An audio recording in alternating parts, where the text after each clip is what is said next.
Hey guys, welcome back. It's Krazy Kajeevie here and the Scuba Dooba with me for this review of the 10th James Bond film in the Eon franchise, The Spy Who Loved Me, with no fears, limits or substitutes. And this video is brought to you by Michael G. Wilson's Viagra. Ding ding! Okay guys, let's get straight into this. The Big Daddy. Okay, I'm going to spend about 10 seconds on the plot here, because it's quite simple. Let's be honest, this is basically a remake of 1967's You Only Live Twice.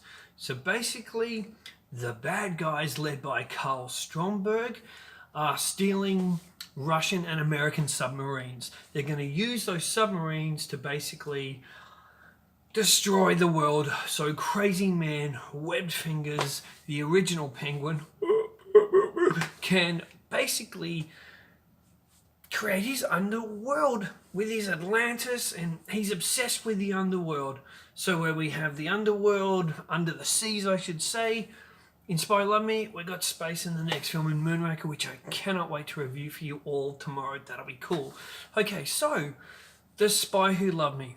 There was a 3-year wait, the first 3-year wait from The Man with the Golden Gun in 1974 to 1977, The Spy Who Loved Me. The reason for that wait was that Harry Saltzman was a very naughty boy who spent his money on too many businesses that he really knew nothing about. So he ended up going broke. He ended up selling his shares, and it's a whole big crazy story. Maybe I could do a video on it one day, and if you guys want to see that video, then cool, I'll do it.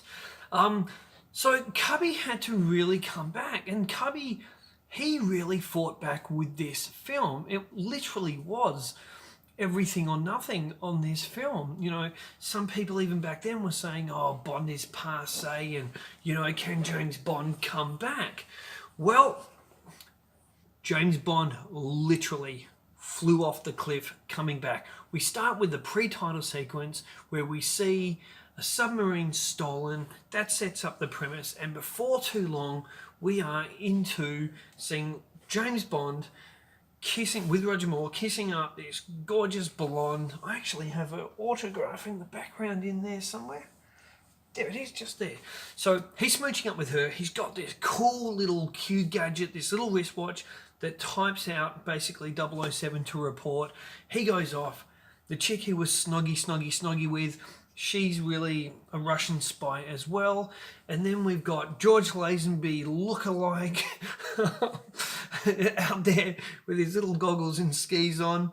And he's a Russian, and he's the boyfriend of Major Anya Amasova, and they chase Bond. Now, you guys all know what happens here. It is arguably the greatest stunt, not only put to a James Bond film, but put to a film in general. Now, are there crazier and hairier stunts performed in the Bond franchise and other franchises? I think so. Absolutely, I do. Do I think it's the most dangerous stunt? By today's standards, I don't. But on a visual level, this stunt is incredible.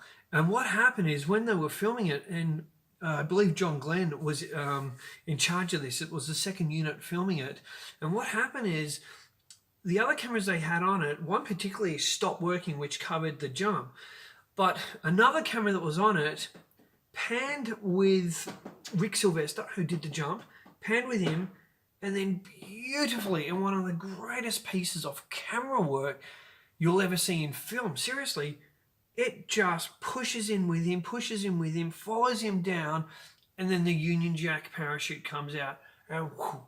So what I think makes this stunt so good is 3 factors. It's not that the stunt in itself is great. It's 3 factors in it. First of all, you've got Bond in that stunning yellow jumpsuit, you know, with the red goggles and all, and it's so visual against the white snow. And as it goes off, it's like, whoa. Secondly, you've got the cinematography. It's that shot that takes it, follows and tracks, and then you've got the Union Jack popping out. So it's all so British. And then to back that up, you've got the incredible Nobody Does It Better by Carly Simon. And this is the right time now to get into the musical score by Marvin Hamlish. And what do I think about the score? I think this score by Marvin Hamlish is A, still kind of underrated, and I think it is one of the best. There is one fault with it, but I'll get to that in a moment. But I think it is one of the best. Bond 77. It doesn't matter if you have a dodgy, cheap, bargain bin James Bond DVD that some weird orchestra you've never heard of does an instrumental of it. It still sounds so cool because it's got that 70s vibe, that 70s disco kind of beat to it. Wow, is that piece of music? That is incredible piece of music. I love it. And it suits the scene so well. So then we move on. We move on to Bond is basically sent to team up with Anya Amasova, played by Barbara Bach, and they've got to go after Stromberg. So that's the plot of the film.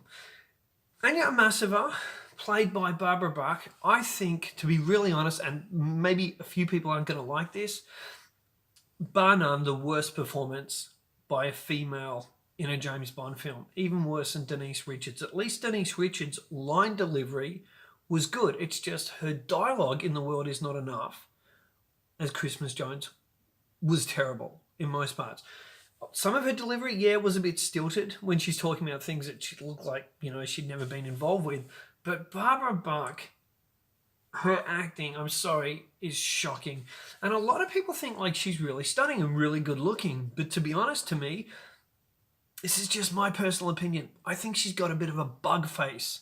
I don't know, she just looks like a bit of a bug face. And I found her acting really stilted. At times, the body, the physique, yeah, she looked good. But yeah, so she's not my favourite Bond girl by any stretch.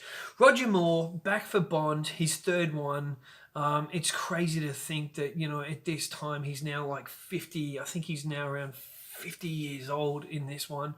And he looks great. A lot of people say it's his best performance.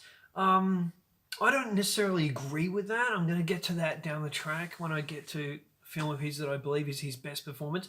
But in this film, he is so assured of what he's doing. He's very assured that, he's the 70s James Bond, and he's very comfortable in the role. So he's found that happy medium. I think the greatest car chase ever put to a Bond film and ever put to probably a film in general is in this film. The Lotus Esprit. Oh my goodness. And for 1977, there weren't really many cars that were, rocking around like that. It's my all-time favourite film car. Now, on aesthetics and look, the ejector seat and all that, yes, the DB5 is so classic. But if I had to own a Q car, so own the actual car in real life with gadgets that was working, I'd take the Lotus.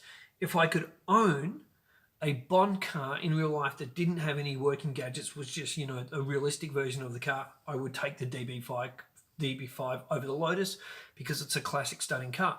But if it was a real gadget working car, I'd take the Lotus because, come on, who wouldn't want to, piss off some bad guys, shoot off a bridge with a hot babe in the car and go, underwater and shoot some rockets at some hot chickies. Speaking of hot chickies, Caroline Munro. Oh, mwah, mwah, mwah, mwah. Oh my goodness. She is the definition of hotness. And there's some really great dialogue here too, especially by new screenplay writer Christopher Wood. When Roger Moore looks at Naomi and she's walking off and she's wearing that hot bikini and oh my goodness, wow, hubba bubba bubba bubba. And then Bond looks at Triple X and he's like, what a lovely craft. Such lovely lines. It's so cool. And the flirting between Naomi and Bond in front of Triple X as they're heading to Stromberg's is really great. Kurt Jurgens plays Stromberg. I love him. I think he's really, really underrated. He's so melancholic and slow with his voice, kind of like, Michael Lonsdale ends up being in Moonraker as well. And okay, if Bond and he were in a fight, it might, be kind of one-sided. But there's still something so creepy about him, especially with the way when later he captures Anya Amasova and he's got her, dressed up in that outfit. Well, again, hubba bubba, that was very, very nice. Now, the big scene stealer in this film is this man.